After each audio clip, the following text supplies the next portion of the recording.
ലങ്കാനഗരം മുഴുവൻ തിരഞ്ഞിട്ടും സീതാദേവിയെ കാണാത്തതിനാൽ ഹനുമാൻ വിഷാദത്തിലായി. പലതരം ചിന്തകൾ ഹനുമാന്റെ മനസ്സിലൂടെ കടന്നുപോയി. ജനകരാജന്റെ പുത്രിയായ സീത യാതൊരു തുണയുമില്ലാതെ വന്നാൽ പോലും രാവണനെ പ്രാപിക്കില്ല.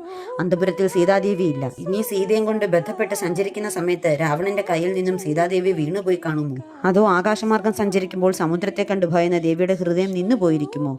ഇനിയും രാവണന്റെ കൈകളിൽ പെട്ട് ഞെരുങ്ങി ദേവി ജീവൻ ഉപേക്ഷിച്ചു കാണുമോ? അതോ രാവണനോ അവന്റെ ഭാര്യമാരോ ദേവിയെ ഭക്ഷിച്ചു കാണുമോ? ശ്രീരാമനെ ധ്യാനിച്ചിരുന്ന ദേവി മരണം വരിച്ചു കാണുമോ? അങ്ങനെയെങ്കിൽ ശ്രീരാമനെ ഇത് എങ്ങനെ അറിയിക്കും?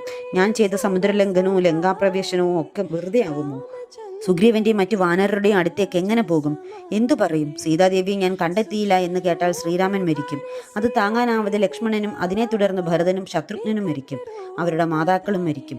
ഇതെല്ലാം കണ്ട് സുഗ്രീവനും പിന്നീട് അംഗദനും മറ്റു വാനരരും ജീവൻ ത്യജിക്കും. ഞാൻ സീതാദേവിയെ കാണാതെ തിരികെ എത്തിയാൽ എങ്ങനെ എല്ലാവരും അതിജീവിക്കും? അതിനാൽ ഞാൻ ലങ്കയിൽ നിന്നും തിരികെ കിഷ്കിന്ധയ്ക്ക് പോകാതെ ഇരുന്നാൽ ഇവരെല്ലാം ജീവനോടെ എനിക്ക് വേണ്ടി കാത്തിരിക്കും. ആഹാരം ഉപേക്ഷിച്ച് സമുദ്രജല തീരത്ത് ചിത കൂട്ടി അതിൽ ചാടി ഞാൻ മരിച്ചു കളയാം എന്ന് പോലും ഹനുമാൻ കരുതുന്നു.